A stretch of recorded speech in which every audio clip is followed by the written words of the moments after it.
Good evening and welcome to EvilGinger Miniatures, where I'll be chatting about various things that are ongoing at the moment, and I will be showing you some projects that are in process, some of which you may have seen bits and pieces of, and others of which you won't have seen at all. So it's just a general discussion of things I'm doing and things that I am planning. First one is the expansion of the Frostgrave scenery. Now, this is one of the Frostgrave buildings that I have. It's sorry about the washed outness. This is one of the buildings from Fenris Games Rubble City. It's from their Rubble City 2 Kickstarter, which featured mostly intact buildings. Rubble City 1 was ruined walls and that sort of thing. This is a bit from Rubble City 1, which is a ruined internal wall, which I will be using for other buildings. I've got a lot more of it in the workshop at the moment, as you probably know, and as I get some more stocks of milliput and that sort of thing, I will be doing more and more work on it and expanding it to cover several Frostgrave scenarios, as well as providing a lot of general scenery for Frostgrave. I will also be using it for role-playing games and other things, because it's going to be a good chunk of 3D scenery, all classic old-fashioned poured resin, cast resin, rather than 3D printed. This particular model, and there'll be better pictures of this in file, I have paved the bottom of it with cardboard squares, and I have worked it into the base with what will be with milliput, which I will paint up as snow. The whole base will be covered in sand and textured, and it'll look like snow, and it'll be done up as snow and sort of bare earth. That's a separate piece that didn't come with the kit, and that's a piece, and those two bits are from the rubble scatter pack that they do. This one is going to be special, as it's going to be an evil cultist hideout, along with a tower that I have done, which I'll show you pictures of later, which will be pictures in the accompanying post with this. Tower's already painted. This one will have a removable roof added, and I will do that simply by adding an MDF base across the top with another MDF base stuck to the bottom that acts as a retainer. I'll tile the roof, and this will be part of the evil cultist lair when it's finished. Can't show you those bits because they're currently on the way to me for more bases, but I will show photographs as I do them. My other project is partly for Frostgrave, but mostly for role-playing, and it's dungeon floor plans. If you'll forgive me if I dive over the edge, because there's not a lot of it.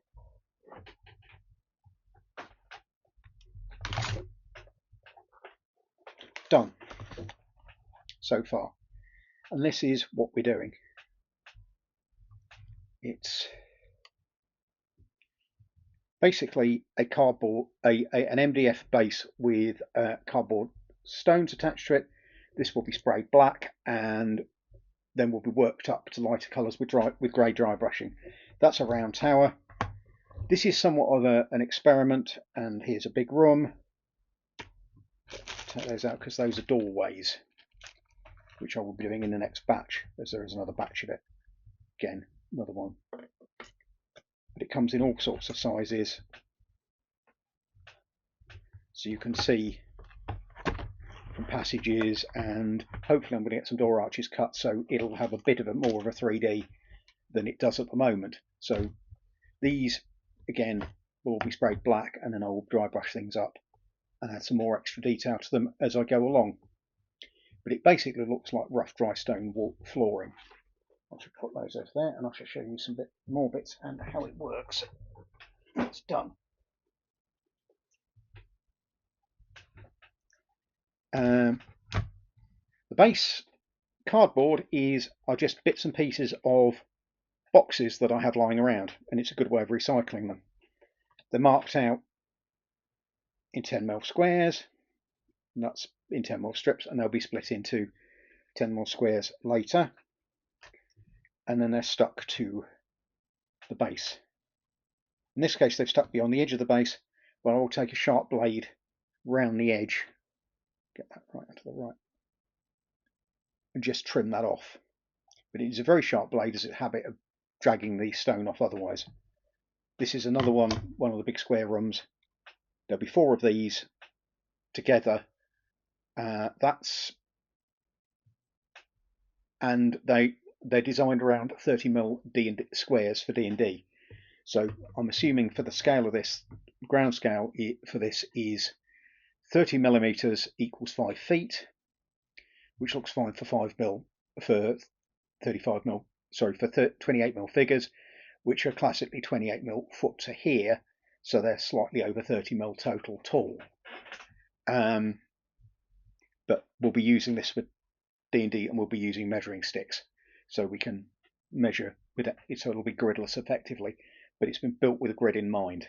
The doors are 1 square wide, so they're 30mm, and the passages will be 10 foot, and there'll be some 5 foot passages as well. But they're what's in the next batch. The next batch will be a lot of corridors, which are just basically long, thin MDF, 3mm MDF bases with little doorways attached, and the doorways are these. I decided to put the doorways on the corridor. That's a 30mm by 15mm base, and they'll just tab off, and there'll be a selection of those along the corridor, maybe. And I've already done some corridors which don't have doorways off them, the spacers and extenders, and I've also done some corners. So you've got small 60mm bases, mostly with 15mm by 60 bases attached to them. So they're, again, add a bit more variety to the whole thing. It'll all be sprayed up. It's flat, so and that's a good thing for 2 reasons. One, that when I'm filming, I can actually see over and there aren't any blocking walls. So I don't have to move the camera that much, so you can see the action. And the other one is that I can place other bits of scenery on top of it. I've got lots of dungeon scatter scenery, which will go perfectly on top of this as a base, literally a base. And you'll be able to see stuff like this. It'll also get used for the Frostgrave breeding pits, and for any other underground skirmishes. There's a good underground skirmish for 5 Leagues, and for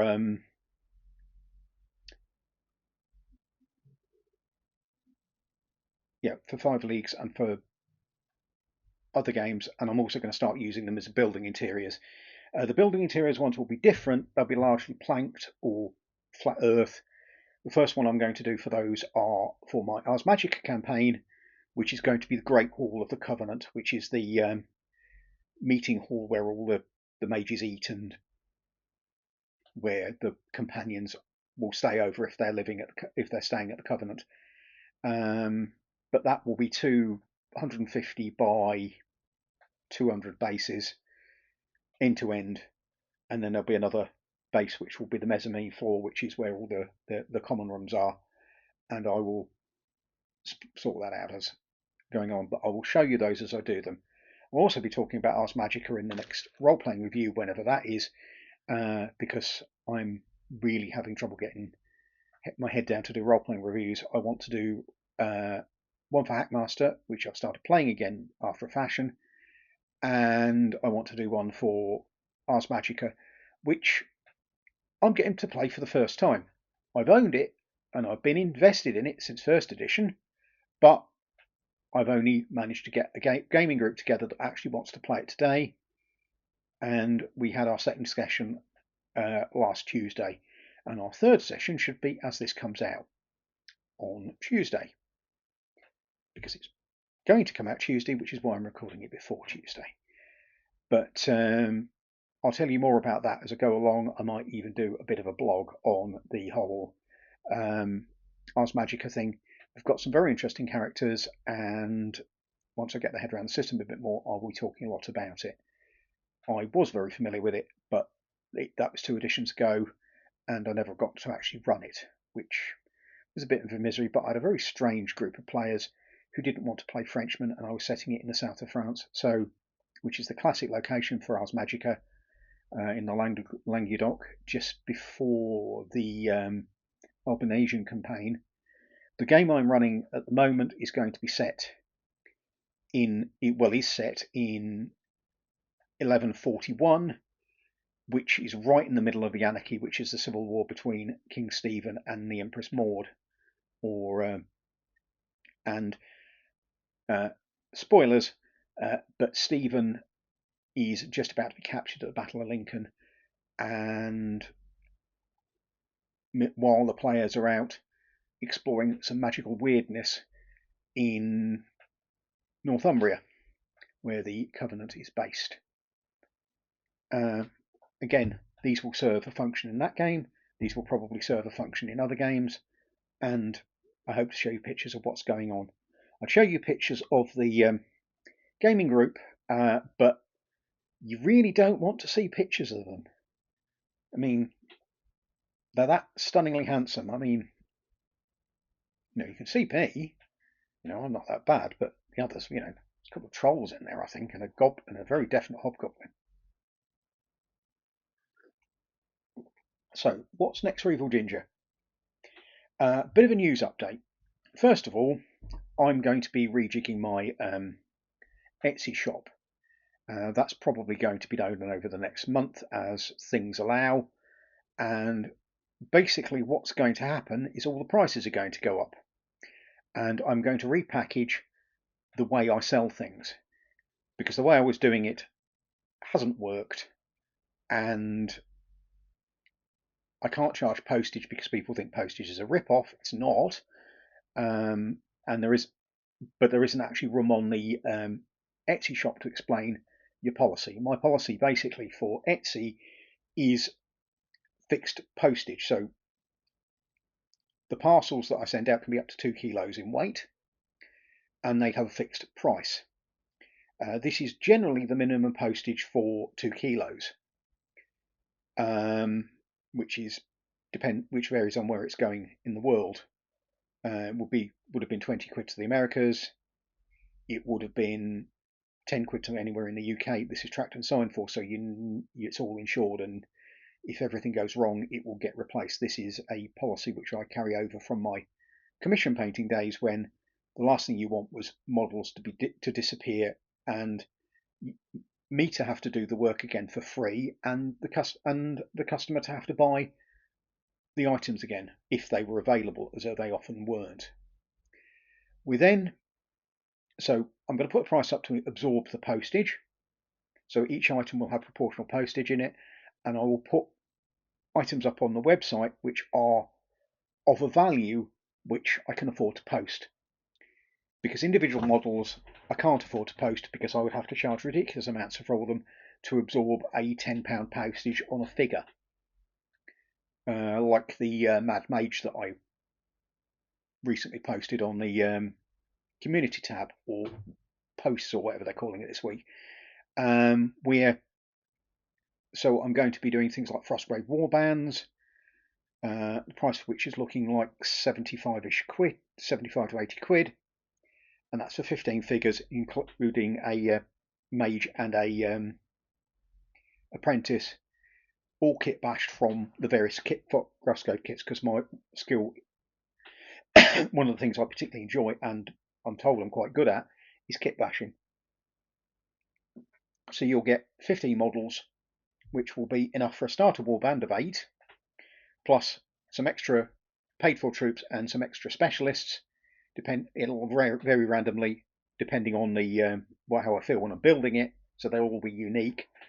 And also included in that will be a plastic mage and a plastic apprentice. You only have any 10 figures on the table in Frostgrave, but having 15 gives you variety. So you've got your cheap free troops as casualty replacements, you've got your expensive specialists, and you've got your mid-range ordinary soldiers that you have to pay for out of gold. And I plan to have quite a few of those. I also plan to be doing Frostgrave demos, which is the other reason for doing this. And this will feature in a homebrew scenario, which will basically be a raid on a enemy warband camp, an NPC warband camp, and I'm planning on using the death cultist that I built, and you've probably seen out of Cultist 3 as the party as the opposing force for that. So they'll have their tower and they'll have their house, and they may have some other structures, because some of the buildings, if I can re-roof them, which will look like they've been their existing buildings that are reasonably intact that have been repaired, will be part of the scenario. I'm also building another mausoleum for the mausoleum scenario in the basic book. There's another one which, in fact, I'll just knock something off. This is what happens in here. I knock stuff everywhere because it's not wide enough to fit a 3-foot bed.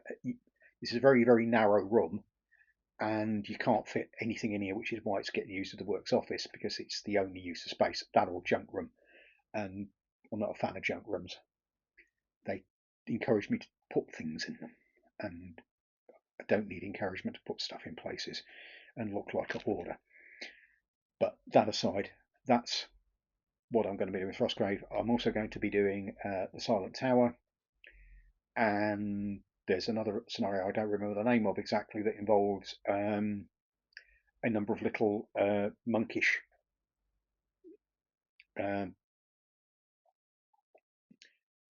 hermitages. I think it's called the Hermitage. So I'll be doing that, and I'll be doing the library also from the basic book. And again, it's all Fenris game scenery with probably IGS printed bookshelves and that sort of thing inside, so that you've got a physical thing. And I've got some very large bases which I designed, which I bought as fields, and might get some more which are sort of a foot square, so I can build a centerpiece model on one of those and have it with a playable space inside it, which I'm rather looking forward to. I really like Fenris, and the guy that runs Fenris is really nice, and I want to try and wow people with his stuff and with what I can do with it.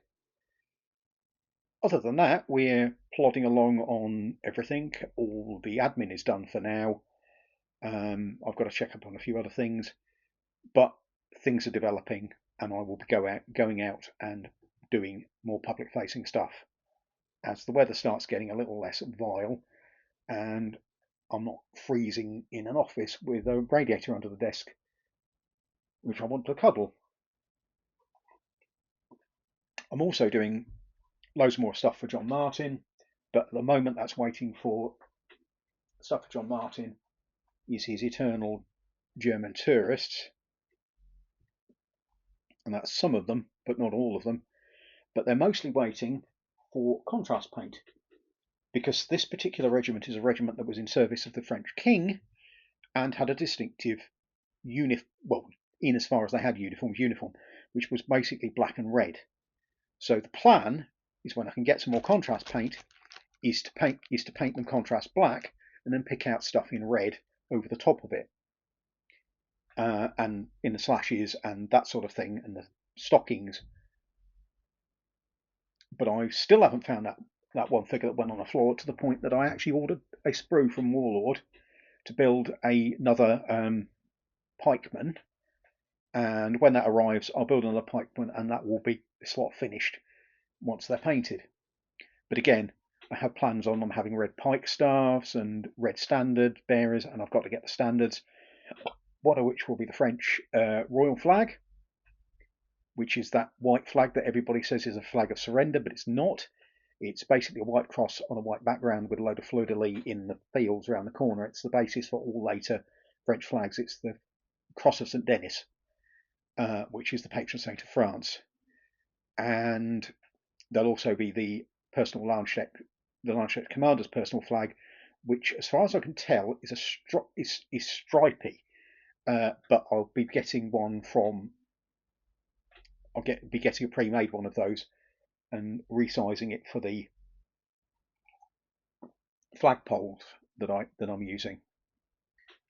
Because the flagpole, most of them are designed to go on pikes, which is fine, but I need to resize them to fit the flagpoles that come in the large kit, which are not pikes. They're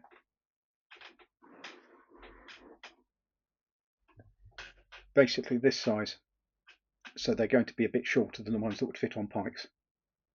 But that's one of the large standard bearers, which I'm doing for John. Hopefully I will have most of the stuff that's floating around from John done, and I'll be able to get on with projects and building stuff for the shop.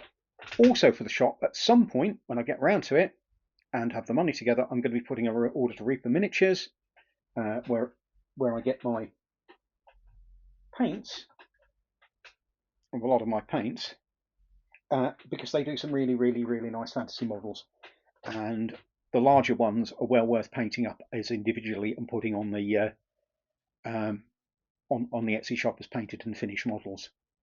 They're made from a acrylic resin, and they paint nicely, and they're very robust gaming pieces once they're done. And the paint sticks particularly well to them, to the point that you don't actually have to primer them with official primer. In fact, you're advised not to spray them, as the spray primer often reacts with the surface acrylic and doesn't dry very quickly. Even had this with Army Painter primer, which is itself an acrylic paint. There's something in the propellant or the solvent involved which just causes it to go sticky and just take years, literally, sometimes to dry, if it dries at all. You can get away with it better on the smaller models, but I don't recommend it on any of them when a perfectly normal coat of any acrylic paint, if you don't thin it too much with water, will work fine. If you thin it too much with water, it runs off, because the surface is slightly hydrophobic and is very often very shiny. Again, that causes the same problem. But once you've got a coat on, it'll stay, and you can do all the working and thinning in your 2 coats or whatever nonsense on top of it. But you just want one decent unthinned coat of paint on top. I often use acrylic brush primer, like the Army Painter stuff, or the stuff that Reaper does themselves. That's the other thing I need to do, is I need to find myself £2,500 from somewhere, and I need to get a trade account with Army Painter, because Reaper and Army Painter are the 2 paint suppliers I use in vast quantities. And whilst I probably won't, £2,500 will take an age for me to use, it's a good idea for me to get the account, because there are other stuffs like the tools and things like that. And I'm also hunting for painting handle. Not for painting, because I don't like them for painting. I've tried them and they're clumsy and fumbly as for me. But I'm thinking of one for spraying, as I'm starting to spray stuff and having a bit of control over it while I'm spraying it. Put that glove on, hold the handle, rotate the figure and the glove and sprayer, whatever, and it might also work better for it. Or airbrushing. I've also got to sort out a rotary table thing so I can film things like the individual figures rotating around, because I like that as a display technique of a model spinning and you're getting the whole 360 view of it. Well, at this point, you have had probably 25 minutes of me waffling around, so I think that's probably enough for now, and I shall leave it there. But thank you very much for your time, and as usual, I will be premiering this on Tuesday. So I'll be in the chat to answer any questions. Don't be coy. I don't bite heads off. Only, I need provoking, and you're all lovely people and wouldn't provoke me, would you? Goodbye now, and take care, everybody. Bye!